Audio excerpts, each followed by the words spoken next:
Hello students, I welcome you all to this Belav channel Belav academy.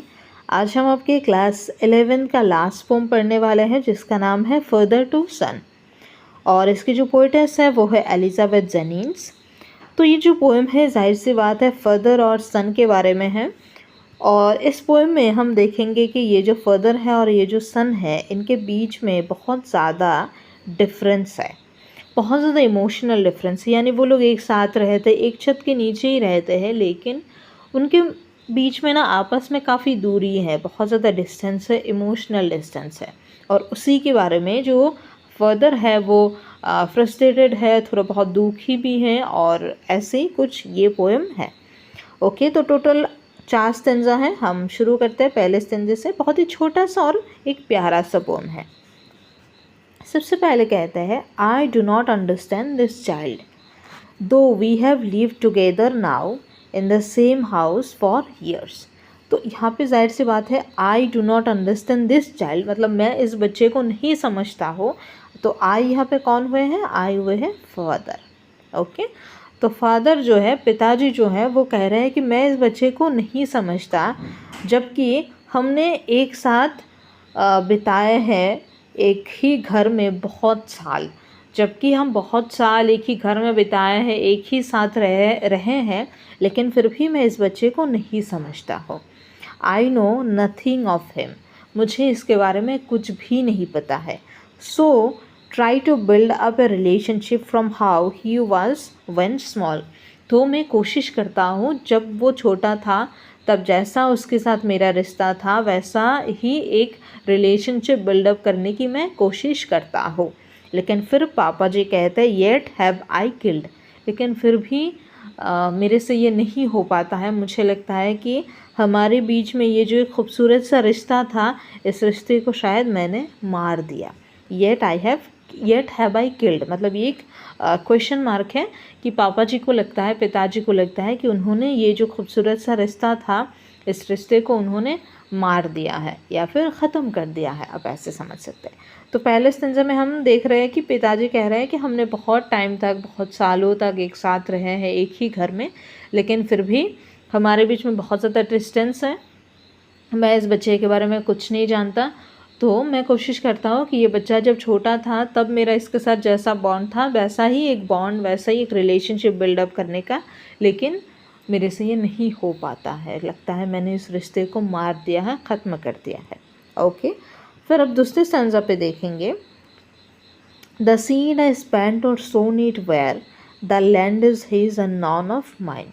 तो the seed I spent और sown it here, तो the seed I spent. अब seed को spend कैसे करते हैं? देखो, सीड तो स्पेंड नहीं करते, तो यहाँ पे हम कहेंगे एफर्ट्स। तो जो एफर्ट्स मैंने यहाँ पे लगाए हैं या फिर जो बीज मैंने यहाँ पे बोया है, किस चीज़ के लिए?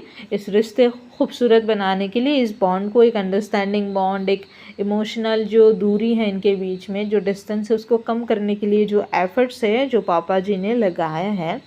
The land is his and none of mine, वो सब लगता है वेस्ट ही गया है, क्योंकि जिस भी जगह पे, जिस लैंड पे मैंने अपने सारे एफ़र्ट्स लगाए हैं, अपने इस जो रिश्ते को खूबसूरत बनाने के लिए जो एफ़र्ट्स मैंने बोए हैं, वो सारा का सारा जो ज़मीन है, जो भी चीज़ है, वो सिर्फ़ और सिर्फ उसका ही है, मेरा कुछ भी नहीं है।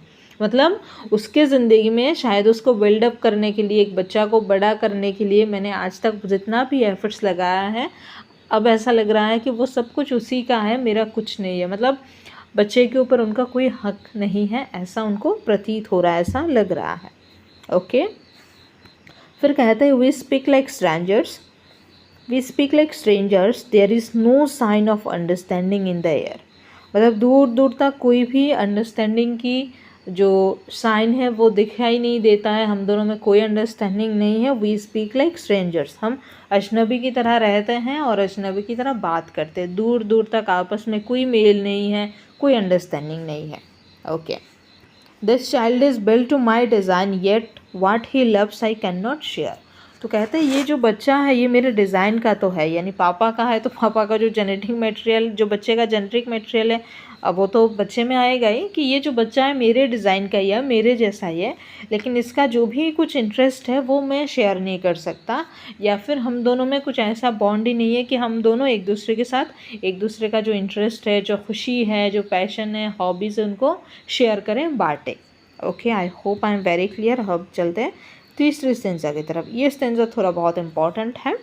तो अब जो पापा जी हैं वो कहते हैं कि साइलेंस सराउंड्स अस, कि हमारे जो आसपास है वो एक सन्नाटा रहता है, हमेशा एक सन्नाटा रहता है। मान लीजिए हम कहीं पे ऐसे बैठे भी है दो लोग, तब भी सन्नाटा रहता है, कुछ भी कर रहे हैं बहुत ज़्यादा सन्नाटा है। I would have him prodigal returning to his father's house the home he knew rather than see him make and move his world. I would forgive him too, shaping from sorrow a new love. Okay. यहाँ पे जो prodigal है वो prodigal एक ऐसा मतलब एक कहानी है, ये एक बाइबल से इसका जो रेफरेंस है वो है। एक ऐसा बेटा है जो अपने पापा से जो है सारी जो संपत्ति है, जो भी इसके हिस्से में आता है, इसने अपना हिस्सा ले लिया और फिर वो घर से निकल गया कहीं पे, घर बार अपने सब कुछ छोड़ के, और वहाँ जाकर उसने सारे पैसे, सारी चीज़ें लुटा दी, सब कुछ खर्च कर दिया। फिर उसको जाके अपने ये जो उसने गलत किया अपने किए का एहसास हुआ, और फिर वो वापस घर आके अपने पापा से उसने माफ़ी मांगा। तो ये जो और ऐसे जो कहानी है या फिर ऐसे जो भी सन होते हैं उनको कहते हैं प्रोडिगल। तो जो पापा जी हैं वो कह रहे हैं कि मेरा बेटा अगर ऐसे प्रोडिगल भी हो, यानी अगर वो अभी छोड़ छाड़ के सब कुछ चला जाए, फिर उसको जाके गलती का एहसास हो और फिर वो वापस आए और आके मुझसे माफ़ी मांगे और मेरे साथ रहना चाहे, तभी मैं इसको मान लूँगा, मैं इसको एक्सेप्ट कर लूँगा। Rather than see him make and move his world, rather than मैं इसको ऐसे नहीं देख सकता कि वो मेरे से दूर चला गया और अपनी एक दुनिया बसा ली। I would have forgive him too, मैं उसको माफ़ भी कर दूंगा अगर वो प्रोडिगल जैसा बन जाए, ऐसा बिहेव करे, यानी मतलब दूर जाके उसके गलती का एहसास हो, फिर वो वापस आके मेरे से माफ़ी मांगे, मेरे साथ रहना चाहे, तभी मैं उसको मान लूँगा, माफ़ कर दूँगा। लेकिन वो मुझे छोड़ के चला जाए, इस घर को छोड़ के चला जाए और अपनी एक अलग सी दुनिया बसा ले, ये मैं नहीं देख सकता। Okay, shaping from sorrow and new love, मुझे पता है तब बहुत ज़्यादा दुख होगा क्योंकि बेटा जाएगा, उसको गलती का एहसास होगा, वापस आएगा, बहुत ज़्यादा दुख होगा, लेकिन उस दुख में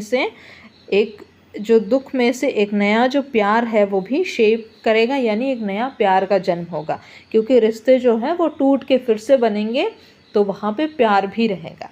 यानी आप समझ रहे हैं कि पापा बहुत ऐसे डेस्परेशन में कह रहे हैं कि मेरा बेटा कुछ गलत भी कर दे और फिर वापस आ जाए, मैं इसको मान लूँगा, अपना लूँगा, लेकिन वो मुझे छोड़ के चला जाए कहीं पे और अपनी एक दुनिया बसा ले, ये मैं देख नहीं सकता।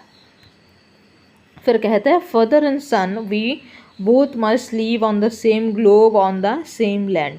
तो कहते हैं हम पिताजी और बेटा, मतलब हम बाप और बेटे को साथ ही में रहना है, इस सेम ग्लोब में, इसी सेम धरती पे, इसी सेम ज़मीन में हमें रहना है।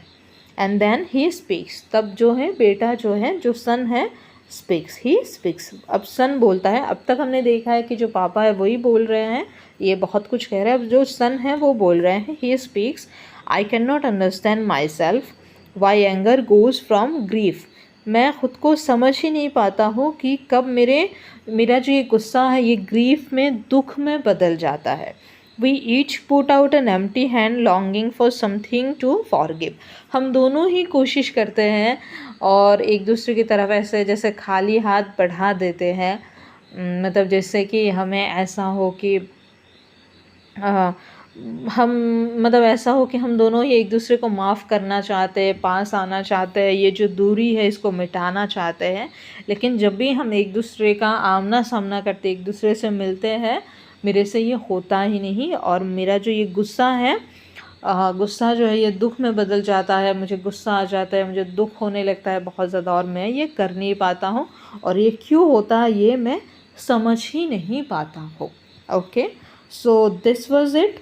यही था पोएम। अगर आपको मेरे साथ सोशल मीडिया पे जुड़ना है तो ये मेरा रहा है इंस्टा हैंडल। और इसके अलावा अगर आपको नोट्स वगैरह लेना है, सब कुछ लेना है, तो आपको नीचे लिंक में मिल जाएगा जो है हमारा टेलीग्राम चैनल, आप उसको एक्सेस कर सकते हैं और आपको नोट्स, इम्पोर्टेंट पॉइंट्स सब कुछ मिल जाएगा। That's it, thank you so much.